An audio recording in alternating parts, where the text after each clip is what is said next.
So big hearty hello and welcome from Nicholas D. Castella to this heart-centered coaching series. This is actually the 9th session that I've done now, and you can access the previous 8 if you've enrolled for this. So you've got lots and lots to go on.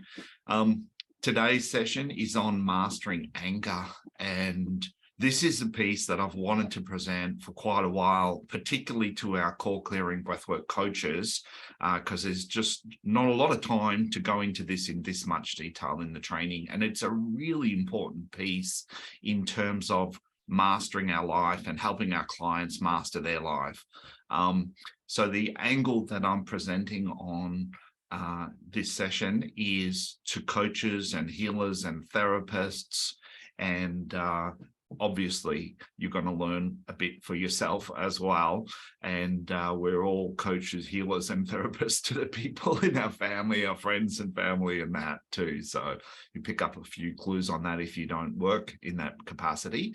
And this session is in preparation for the launch of our next core clearing breathwork coach training, which starts on the 8th of February. So I'll promise to tell you at the end if you're interested in how you can go further with this.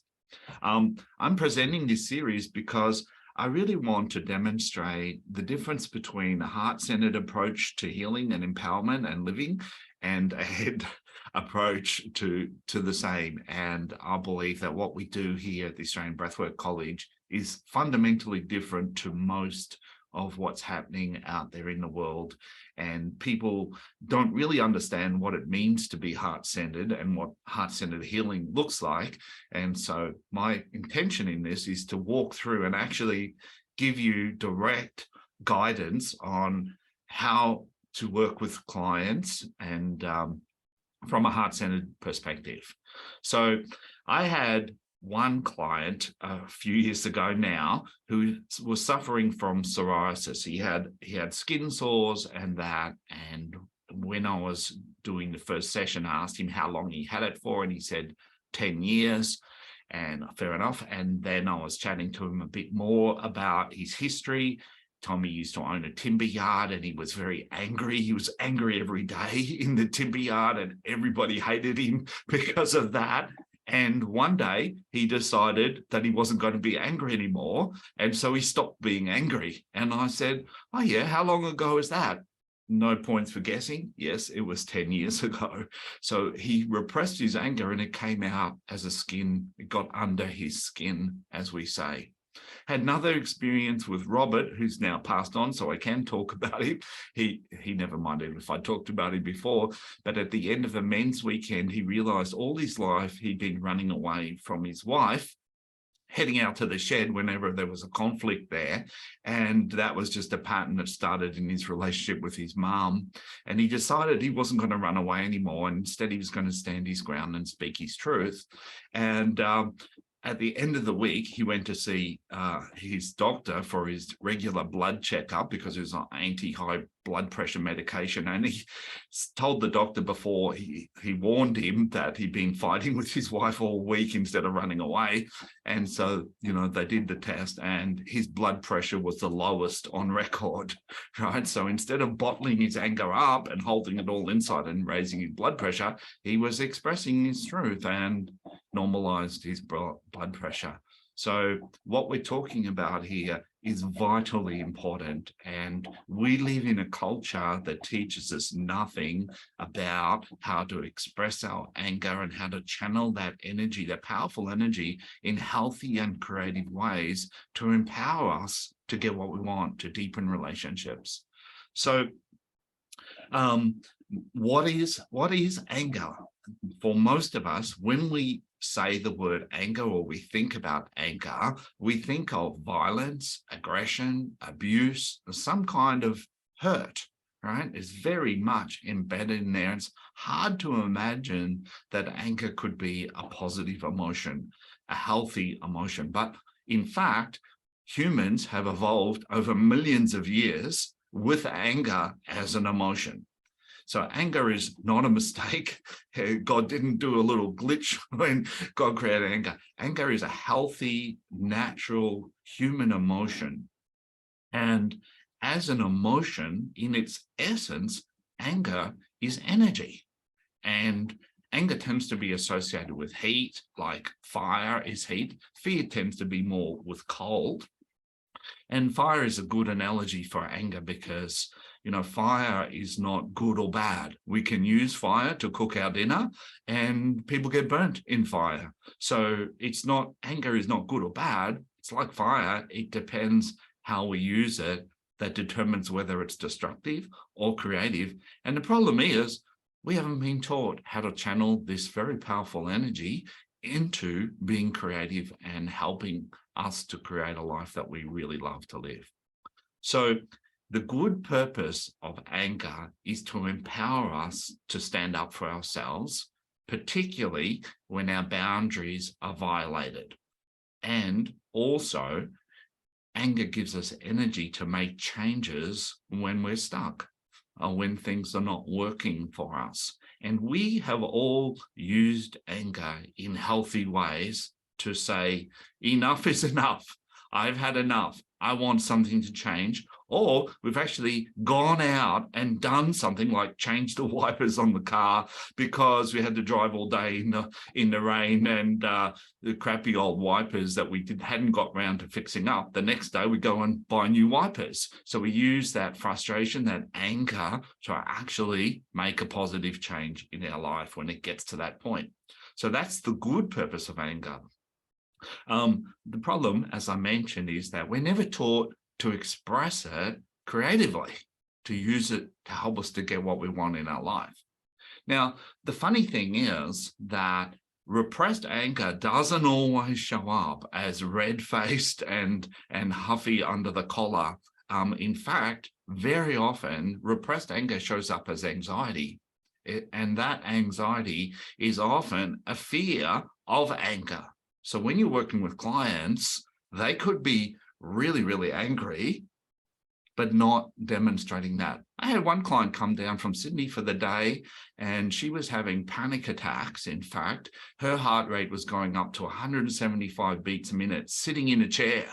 And she'd had all the tests done, medical tests on her heart done. They couldn't find anything. She came down to see me. And, in the first couple of minutes, she told me that 2 years ago, she had been engaged to get married. She and her fiance had bought a house, bought all the furniture, had the wedding all planned out and mapped in. And then she found out that he was having an affair with someone else. And she just closed the door, walked away. She was the strong one. She just bottled it and buried it. But in fact, what had happened is she buried all that anger and it was still in her body. And then it was coming out as these panic attacks. Repressed anger also shows up as flatness and then ultimately leads to depression. We experience this on a daily basis, right? So if you ever kind of find yourself suddenly feeling flat, numb, demotivated, a bit kind of crushed or whatever, there's a good chance that you just 5 minutes ago repressed something that you felt, something that you something that you needed to say but didn't say, because anger is energy, right? So if you remember, anger is energy. That's on the test today. Anger is energy. Hopefully that's the big takeaway. Anger is energy. It's not fantasy. It's not just, something that we make up. It's energy. And so to repress energy, you need to apply another energy to hold it down.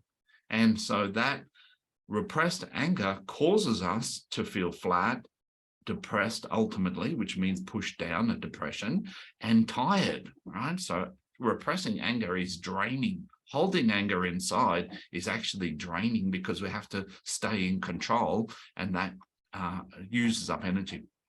Anger shows up as irritability, criticism, impatience, being judgmental. Those are fairly obvious signs of anger. Shows up as stress, frustration, disappointment also, right? So people say disappointment. It feels more kind of like sadness, but disappointment is a form of anger. If you keep getting disappointed by somebody over and over again, eventually you're going to get angry at them. So disappointment is actually anger. Anger shows up in the body as tightness, tight fists. Often that's a symbol for anger, is we tense our fists, and that tension goes up our arms into the shoulder, around the shoulder blade, particularly shoulder pains, and then that tension goes up into the neck, so neck pains, headaches, tight jaw, grinding teeth, tight throat, because anger is about something we want to say, and in the guts as well, in the belly, pain in the belly. We say, I've had a gutful. Repressed anger turns into self-criticism, right? So people that have carrying their anger inside actually turn that anger, which its good purpose is to get us to self-assert, and we turn it into self-criticism, and that leads into self-hatred and self-sabotage, and we end up alone. Anger drives addictions and disease, as I mentioned before, about high blood pressure, cancer, a whole lot of medical conditions, because when we repress emotion, it doesn't disappear. It goes inside and causes inner turmoil, and that affects our immune system. Anger shows up as conflict in relationships, and it also shows up as a lack of intimacy, a lack of connection, a lack of passion in relationships. So if you think about the Mediterranean people, that's the Portuguese, the Spanish, the French, the Greeks, they're all quite hot kind of cultured, hot-blooded, and they all are famous for being great lovers. And so if we can't bring our anger into our intimate relationships, eventually they're going to lack juice, going to lack connection. And of course, how we do that is the important part. We need to do it in healthy, not destructive ways. Anger leads us to get stuck, right? So because we hold back on our anger, then we get stuck in our life. We get medicated these days, get numbed out, unable to connect in relationships, and ultimately just live kind of half a life, right? So when I map this out in workshops, at the end, I write it all on the board. I get people to put your hand up if I have not covered you, if I have not spoken to you. And so far, nobody's ever put their hand up. The reason for that is we are a culture of massive amounts of repressed anger, because there's nowhere in our culture to express anger. And so when you're working with your clients, you're like teaching them something that's countercultural. And so in this webinar, I noticed most of the people who showed up here in this webinar actually are people that have done anger work with us and want more, right? And they realize that anger is really important, and mastering our anger, incredibly important. So strangely enough, often the nicest people are the angriest. The nicest people are the angriest, which is like not what we imagine again. And I'm not sure if you saw the film Anger Management. The main character in there, apart from Jack Nicholson, was Adam Sandler. Adam Sandler was not a red-faced, hotted kind of a guy. He was a very nice guy. He was very polite. And he was the one who had the issues with the anger. And so for me, I was trained to be polite, to do the right thing, not answer back. It was constantly disempowering me from standing up and speaking my truth. And when we're stuck on being nice, we avoid conflict. We don't want to arouse the beast. We don't know how to tame the dragon and ride the dragon. So then what happens is we become covertly angry. People who can't stand in their anger often end up as doormats. People walk on them. People take them for granted. People abuse them. Right? So studies have shown that pedophiles target obedient children. Pedophiles target the children that are the most compliant. They are the easiest to take advantage of. And the same is true for adults in our society. People who are nice can't get what they want. because they end up stuck in resentment and disempowered as victims. They can't get into their power and be self-assertive, set healthy boundaries and ask for what they want.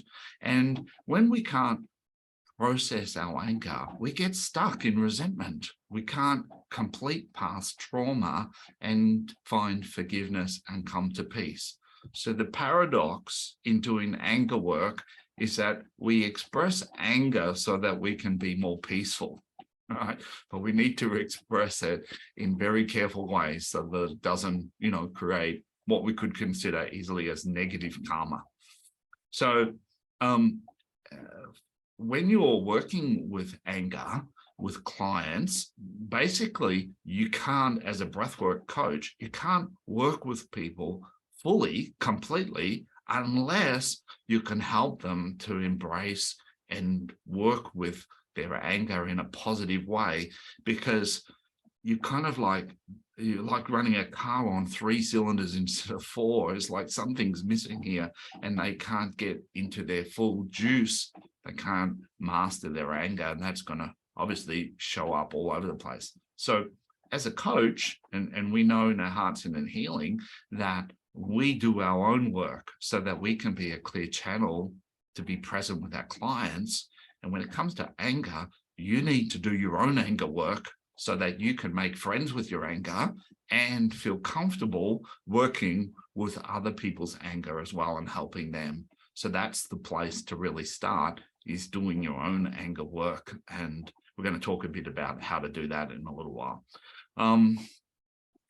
So basically, if we zoom out a little bit, there's 3 types of anger that I've identified, and underpinning all of them is the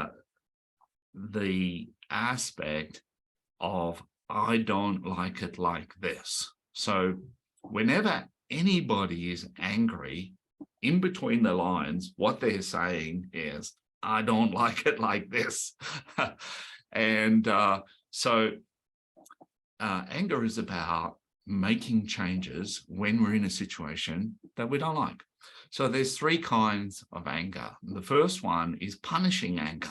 Now, we've been trained in this growing up because we live in a punishing culture. So we use our anger to punish ourselves when we think that we're not living up to our own expectations, and to punish others when we think that, they've kind of broken some kind of agreement, even violating boundaries, right?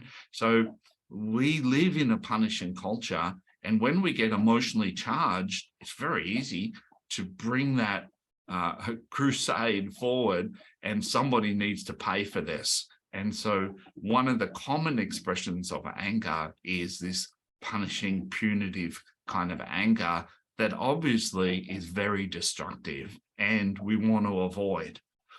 The second kind of anger is anger as avoidance, right? Some people will say that anger is a secondary emotion, and it often is. It's a cover for other emotions underneath it, particularly for fear and hurt.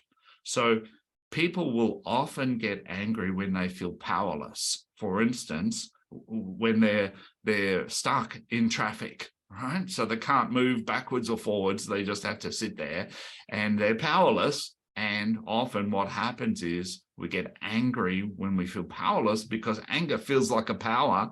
And often being in a powerless situation when you're out of control, that some things happen that you don't expect or that you can't change. Other people do stuff. What that often can do subconsciously is throw us back to when we were powerless as a child. And if you were abused at all, and all of us were at some level, you were powerless, you were less powerful. And so when we're powerless, often we get scared because of that subconscious trigger, and then we get angry to try to get back into our power. People also sometimes get angry when they're embarrassed, when they've been exposed, when we've made a mistake in front of people. We get angry, and some people do that, get angry when they know that they've made a mistake, as a kind of a protection kind of a thing. We get angry when we're under pressure often too, like there's a shortage of time, we're heading for a deadline or whatever, and there's actually a fear there that we're not going to make it. There's a form of communication known as non-violent communication, NVC, and they say that anger is an unexpressed need. And it's quite a wholesome way to think about anger, is that when we're angry, when our clients are angry, what's the need? What is it that they need? And often that need is for someone to hear them, someone to see them, someone to acknowledge them. Sometimes that need is for them to speak what they need to say. So that leads us into the third kind of anger, which is anger of self-assertion. So the natural, healthy cause for anger is when boundaries are violated, or we need to make changes and we need to step forward, step up. That anger is like a retro rocket that empowers us to come forward and up and stand our ground and claim our place here on earth. And we do Anger in Passionately Alive, which is our 3.5-day workshop, and people work with deep issues there. And inevitably, when people are doing these anger sessions in a wholesome, creative way, it turns into self-love. It's quite amazing, you know, that these people have been crushed, have been beaten, have been abused, have been taken for granted, whatever it is, and they're stepping up and getting into their truth, and they're asserting their rights that, you know, I'm a human, I deserve to be heard and seen and respected. And when people do that in a wholesome way, actually validating their not just their feelings, but they're actually their right to exist and to have an opinion and have needs, and they're setting those healthy boundaries, and that's actually a form of loving yourself. So very, very powerful, positive emotion to master. Just an obvious thing why positive thinking doesn't work. You can't rationalize or philosophize your anger away. And people will be big time into that in our culture because we're so head-based, because anger is energy. It's energy, like energy in a battery cell, energy in the body. And I can't tell you how many people at Passionate Alive, when we do breath work, connect into some past hurt, and all the rage and anger comes up. And then when they finish, they go, oh, I thought I'd forgiven them. You know, I'd done all the work on that. I've written out the forgiveness letters and all of that stuff, but they hadn't processed the energy on it. And that energy was still sitting in their body, waiting to be expressed. So the good purpose of helping your clients to express anger is it helps them to complete the past. It helps them to let it go. And so doing anger expression work is part of the forgiveness cycle. It's right up the front. It's the bit that we need to like release the energy from the trauma that we've experienced. And until you do that, you can't connect fully into your heart. If you just rationalize, be over understanding, over compassionate, philosophize about it, see it from their point of view, make excuses for them, deny your own anger, you're not actually going to get into your juice. You're not actually going to become embodied. And so you need to help your clients to get out of their head and into their body and work with the energy of anger and to make friends with it and channel it so that they can really reconnect and actually, you know, come home to self-love. You know, when we express anger, we get what we want, right? So if you're not speaking your truth, it's very hard for your partner or your friends to know what you want, right? They have to be psychic, right? So if you can't express your anger, you cannot set your boundaries and ask for what you want and get your needs met. You get stuck, you get the toxic energy in your body. And when you're expressing their anger, you de-shame. So if somebody takes advantage of you or hurts you, it's very often the victim of the perpetration becomes shameful. So we often take on the shame of the perpetrator. And when we do healthy anger work, where we stand up and we reclaim our rights, it's like taking that shame off ourselves and putting it back onto the person who did the shameful deed, right? And so we de-shame ourselves when we step into our power and reclaim our rights, and that's a form of self-love, and it's important for making our life work. So all makes sense. I mean, it's incredibly simple and incredibly obvious, but countercultural. And when you get to doing sessions with clients, you're going to find people have a lot of resistance around doing their anger work, right? And we could easily think that they are blocks. And I'd like to suggest, from a heart-centered perspective, is that there's good reasons why we and our clients have for repressing anger and for having resistance to getting angry. And there's lots and lots of these. So here's a couple of them that kind of helps to de-shame that resistance, to make it understandable. First of all, maybe your clients have witnessed violence in their past, or they've been violent in the past, right? So if they were children, they grew up in a violent family, there's a good chance the last thing they want is to be violent themselves, particularly if they have a strong judgment about it, because then they would be what they judge, right? So that keeps them stuck, right? And creates a lot of fear around anger, right? And so there's good reasons why people have that resistance. How do you deal with that? In a session, you help them to become aware of it and help them to become aware of the price that they're paying for not being able to get into their anger. And you teach them healthy ways of expressing anger that are not violent, right? And if people have been violent in the past, the thing that I learned early on in my breathwork days is the people that are most violent hate their anger with the most passion. They hate it, right?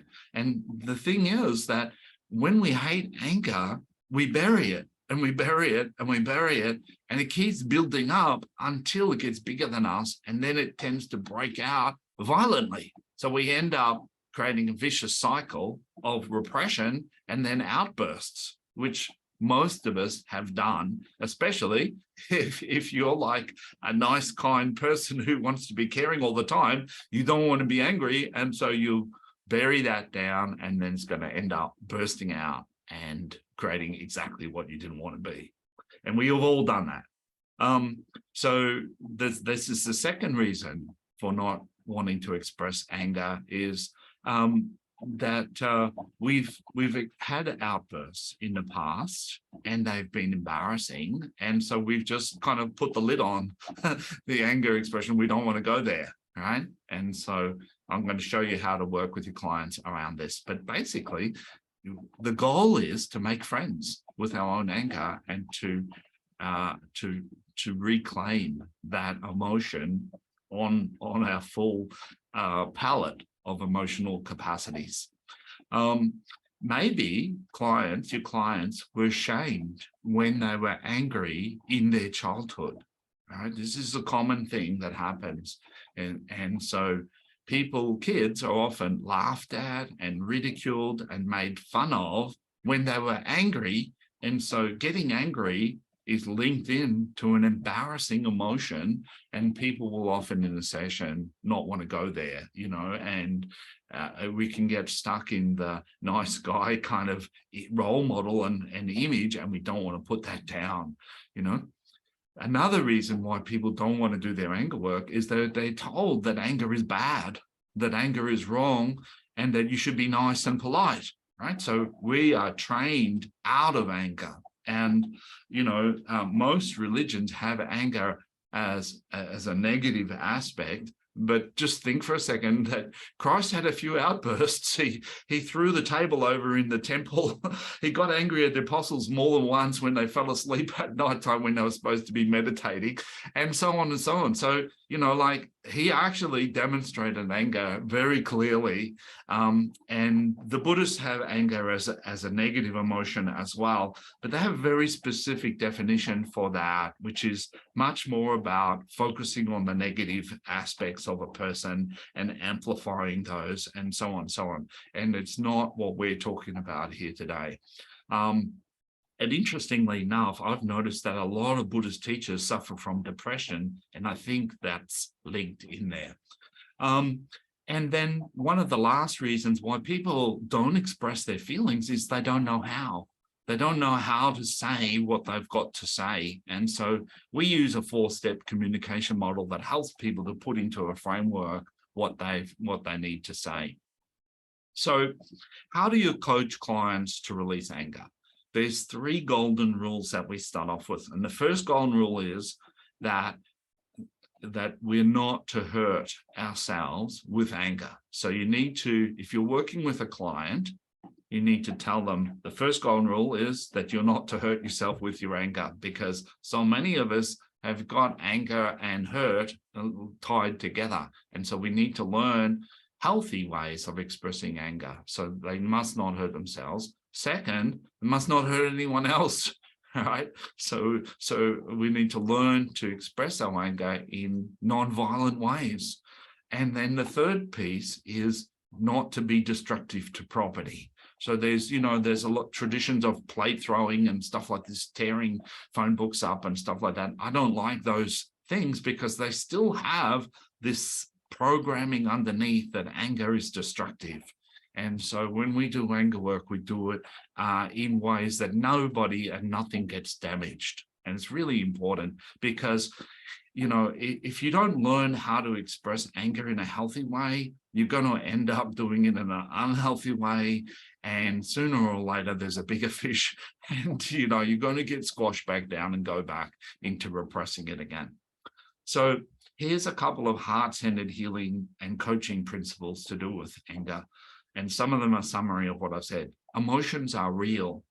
So in our Western culture, in the head-based, we just go, calm down, get over it, look at it from their side of point of view. Like we constantly use philosophy and rationalizing and explaining things to invalidate the reality of our emotional existence. And from a heart-centered point of view, emotions are real. They are our juice, they're our life force. And anger, of all of the emotions, is probably the most juiciest, the most enlivening. So anger is energy, right? It's not violence, it's not aggression, it's not hurt, it's just energy, and it depends on how we channel it. Pain is a measure of resistance. Anything that we resist becomes painful. And so, funnily enough, I mentioned this, when we repress anger, it ends up coming out destructively, and then we repress it more, and it becomes more destructive.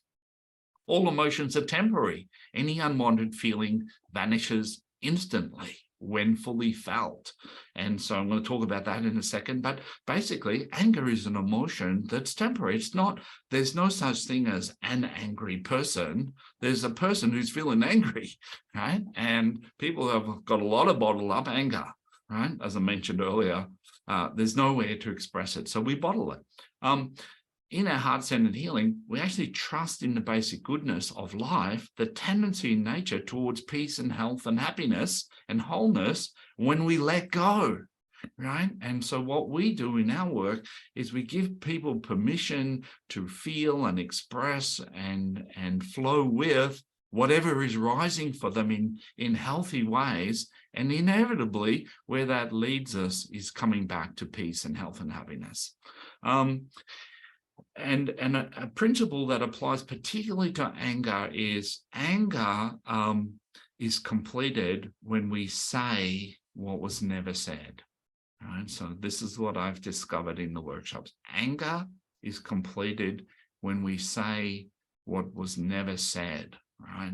That's I've done all the breath work, all the mindfulness work, all the presencing work, all the emotional intelligence work. I mean, you can breathe into anger, and in the core clearing breathwork cycle, I've worked with people in early days of just feeling it and welcoming it in with the Tonglen approach, and it doesn't shift. It doesn't shift until people find, what do they feel like saying in this? We had one lady who was very committed to her personal growth, like incredibly disciplined, at a workshop at Passionately Life. And we did this core clearing session before dinner, and we paired up with each other to do it.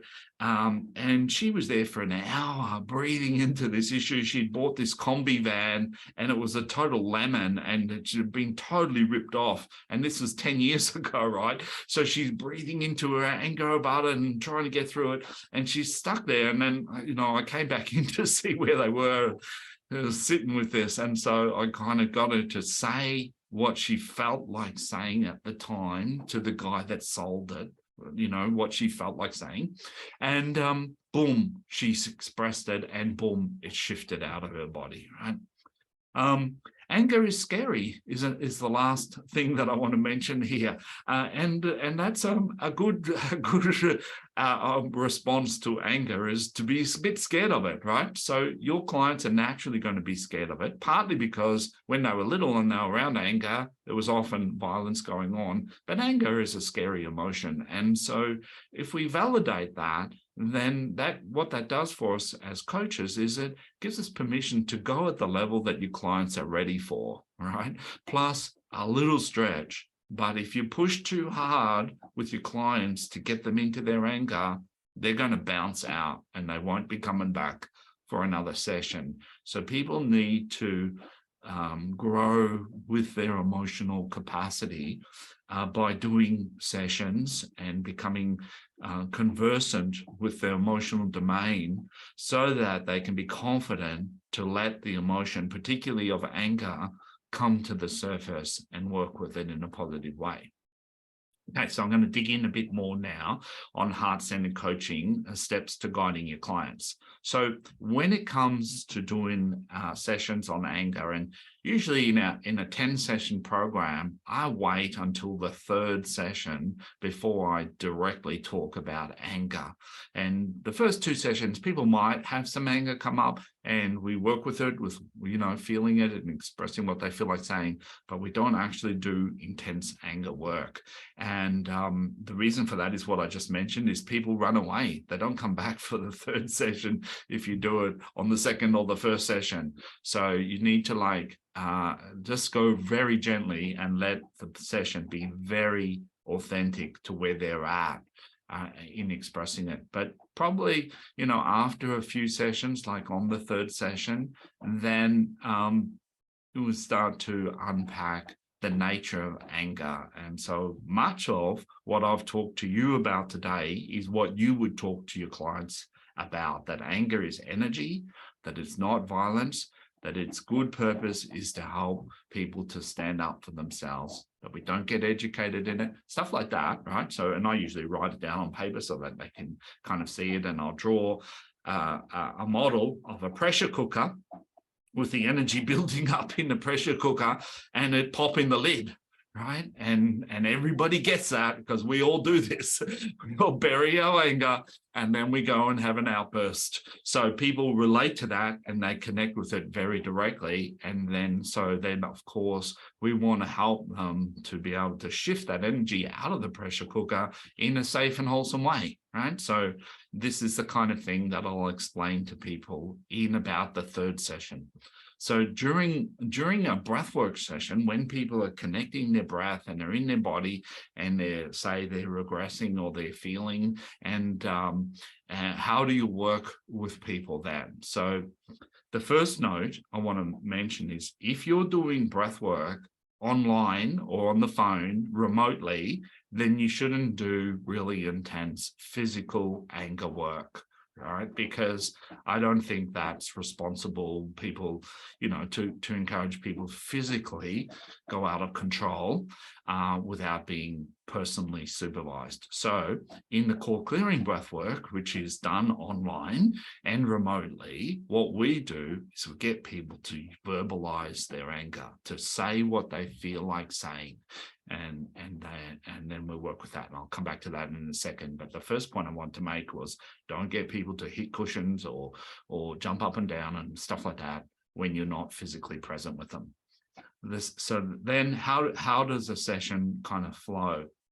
Well, the first thing, and all the way through a breathwork session as a coach or a healer, even if it's not a breathwork session, if you're sitting with your 5-year-old daughter or son who's throwing a little wobbly, the same things apply here. So the first thing what we do always is we center ourselves in our heart, right? And so we hold space for people to be able to allow their emotions to come through without becoming entrained in their state, right? So instead of getting into anger when they're angry, or more commonly getting into fear when they're angry, what we do is we just stay in the space of love by practicing the heart centering meditation, this self-regulating space. So you're just holding the space in a kind of what sometimes the Buddhists call remaining like a log. So you don't become reactive, you're just holding the space.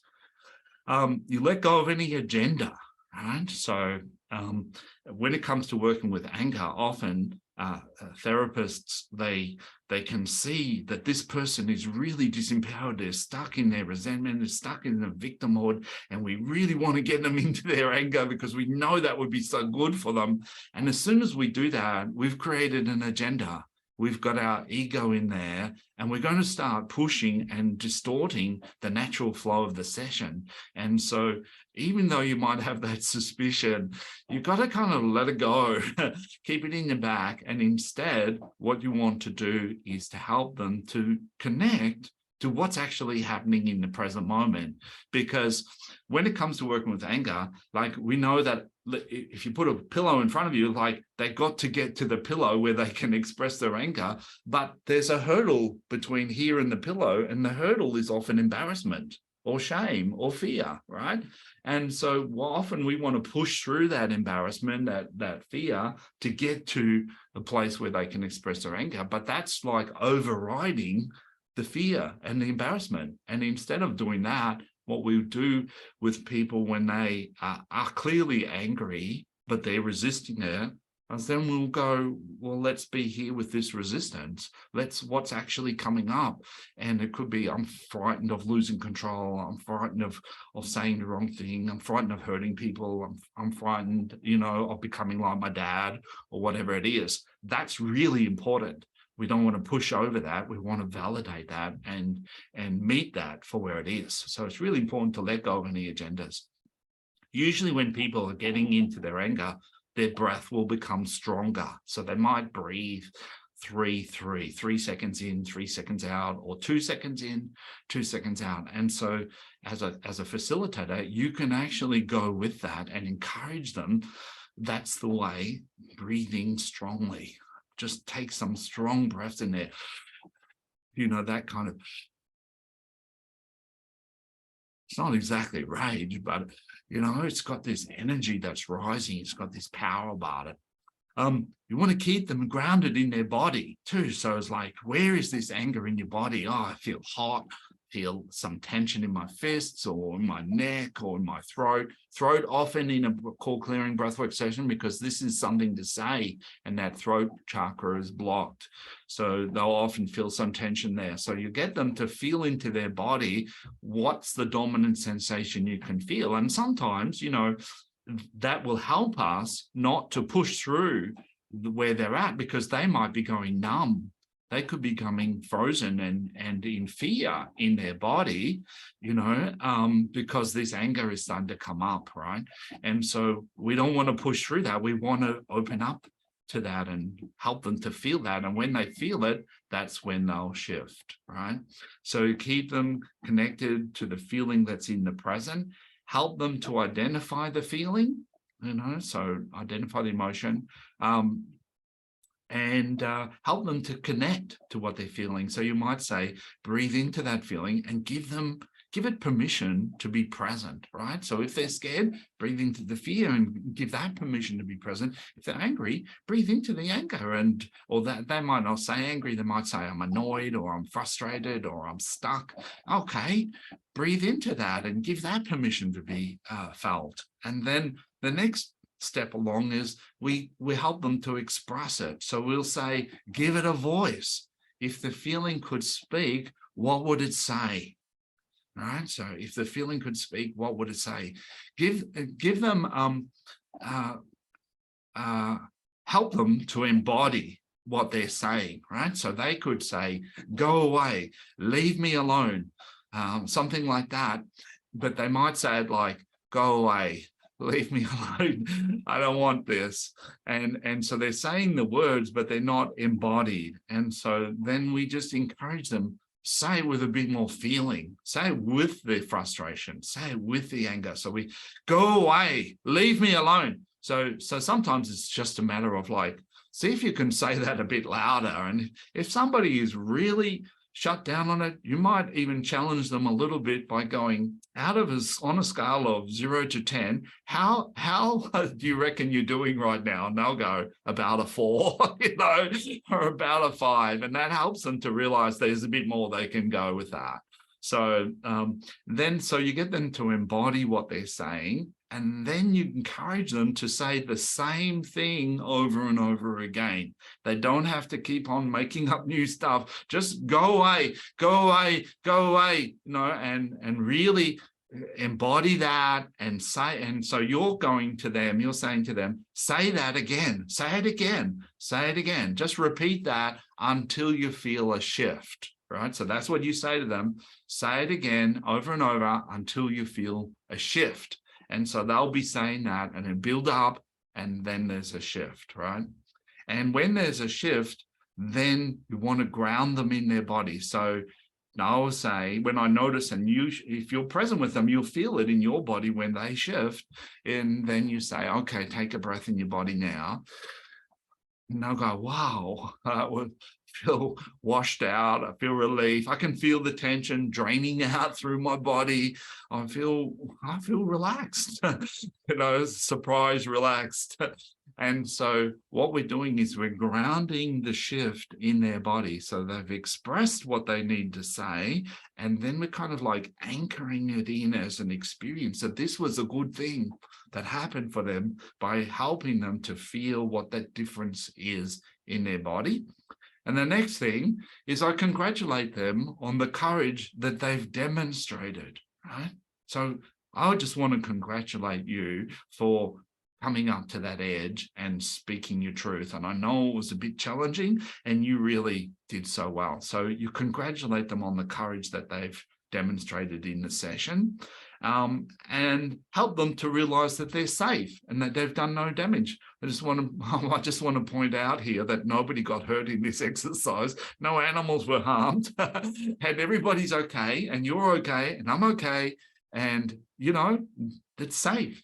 It's safe to express your anger. And so then to get them to breathe again and just come back inside as things kind of calm down, and get them to anchor in how they're feeling towards the end. Most people will just be relaxed and at ease, and sometimes people will be laughing, and sometimes people will be feeling kind of like strong in themselves, and sometimes people will cry too. So sometimes there's sadness under the anger, right? And they can't access that sadness until they get through their anger. So that can happen, and we just go with wherever it goes. And so it could be any of those things. They could be relaxed, they could be sad, they could be happy, they could be feeling love, it could be just peaceful, at ease with life, and just feeling energy buzzing in their body. They could be fascinated by the whole experience. And so you're just there helping them to integrate it at the end. Couple of things that you can do after the session then is get them to move their body. So you can encourage, when they finish the session, to go for a walk, or to do a dance. And because anger is energy in the body, often after we do anger work, we just want to move the body to kind of get it all to flow through and come into balance. You could encourage them to journal any insights, and sometimes we get our clients to write a completion letter. So if they were doing an anger session on their brother, after the session, then they might write a letter. They don't have to post it to the brother. In fact, sometimes we get them to write 2 letters, one just straight from the hip and the other one that they could post to their brother or their friend or their parents, whatever.